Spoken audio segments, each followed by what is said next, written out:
Good afternoon. Good afternoon. I want to take a moment just to invite a few people to join us. I hope everyone is having a fantastic day.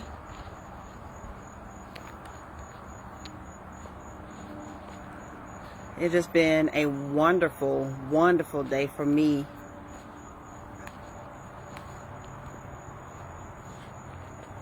I don't know who I've invited and who I haven't, so I'm going to just go ahead and get started. So let me show you the garden while we're waiting for a few people to join us. So as we talked about before, the garden is in transition from summer to fall, and tomatoes are annual, so it is really dying back now, but it's still producing. So we're going to let these stay on here until they start to turn red, and then we'll pick them and let them finish turning in the house. This polar cucumber looks like it is done, but can you see that? It's still producing, and these cucumbers are delicious. Oh, there's one right there. So we're gonna let it do what it does. Jalapenos popping. See all of those jalapenos back there? And there was a whole cluster of them. I can't find it now. But jalapenos in abundance. Red cayenne pepper, hot pepper, still doing fantastic. We've got a bunch there. So the eggplant, of course, like the other annuals, is dying back now because this is a heat lover. And it's starting to get cool at night. So, but we're going to let these go ahead and reach maturity. I gave a lot of eggplant away this week. I missed one. That one right there is ready to be picked. And so there isn't a whole lot on the vines because I gave away banana peppers. This is a sweet banana pepper. Hi, Carolyn. Gave away eggplant. Gave away red bell pepper, red cayenne pepper. The bee balm, I cut it back because it was getting cooler, and as you can see, it's still coming back because it's still pretty warm here. See that right there? That's a volunteer mint, which means that a seed blew from this mint and it's actually growing in another container. But in the springtime, any plants that I get that are a volunteer, I just relocate them and plant it somewhere else. Look at that delicious ginger. Y'all want to know one of my favorite ways to use ginger? It's grape fresh ginger in rice. Oh, it is so delicious. You don't need anything in it. Just ginger, scallions, and maybe a pat of butter. That's it. One of the best things you ever want to eat. Look at those collard greens. Yay for fall vegetables. I am so ready for my fall vegetables. Mint enjoys cool weather too. So my sweet mint, lemon balm, strawberry mint, all doing well. And this curly kale, look at that green delicious kale. It's doing fantastic. This is going to be great for kale salads as well as in smoothies, just to bump up that nutritional value. More collard greens. My red bell pepper is still doing lovely. Got lots of little baby peppers on there and lots more that are just getting started. So it'll still be producing for some time. We got a green bell pepper there that's got peppers on it. You see those back there, that pepper, and then there are peppers over here. These are actually laying down on the table because the limb has gotten so heavy. But there are actual peppers on there. Romaine lettuce is doing lovely.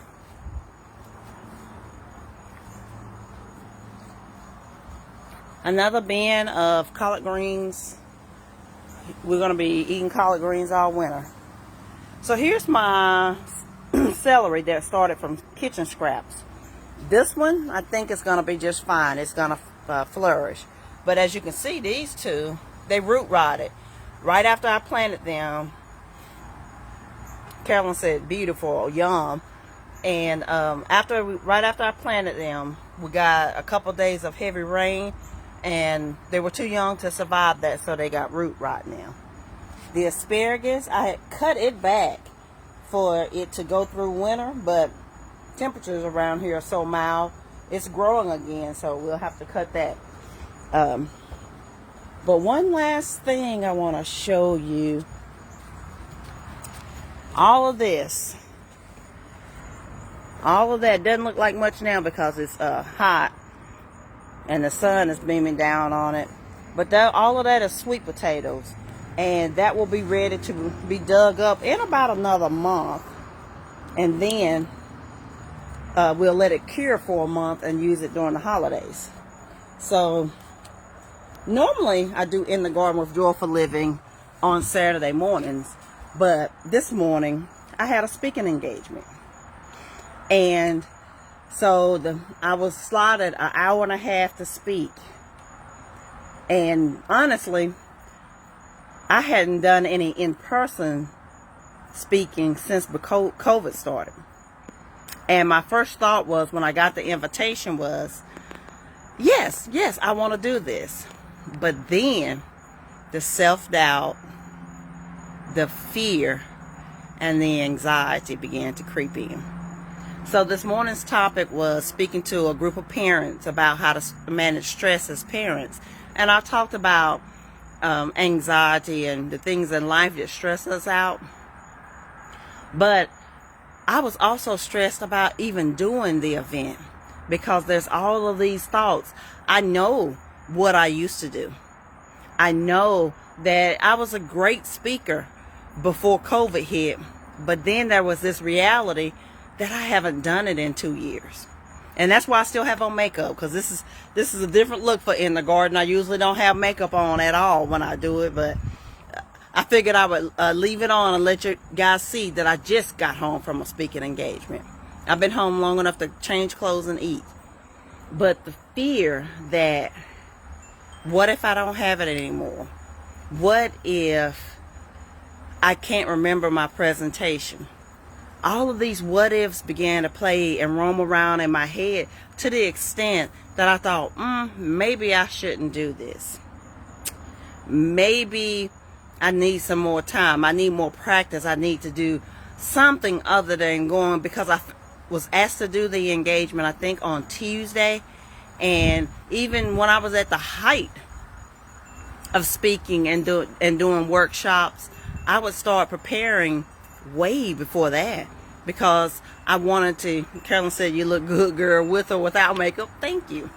But I usually, because I'm a prepper, I like to do things ahead of time. So I would start preparing for speaking engagements, I don't know, 7 to 10 days out. And that will be just the getting the presentation together. But the days coming to it, I would make sure that I knew that thing down pat, where I didn't have to look at a note anywhere. I could have said it entirely in my sleep. But the fear crept in that, what if I don't remember this anymore? Or what if I can't do it? What if my nerves get the better? All of these scenarios began to play in my head. But I got on today, and we're not going to be on here long, but I'm getting on today just to encourage you to do it anyway.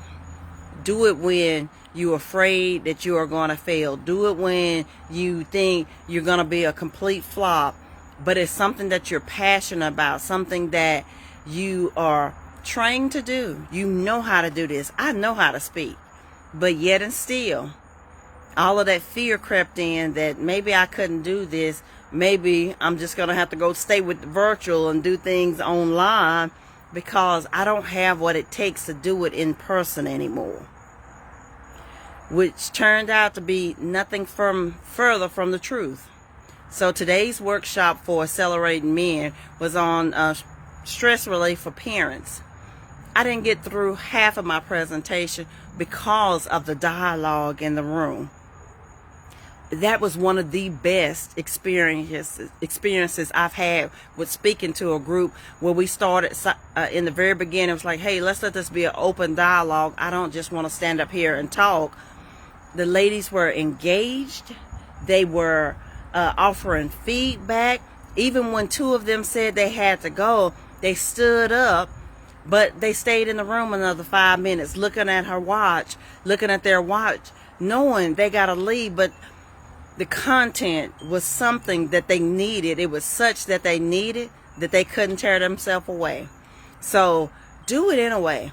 Do it when you're quaking in your boots, when you're scared about the outcome, when you are uncertain, but you know this is something, a gift and a talent that's given to you by God. And guess what?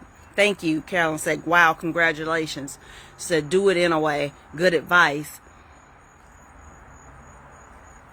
My prayer has always been when I'm doing a speaking engagement is when I walk through the door, anything that I do for that matter, any place that I go, God, let them see you and not me.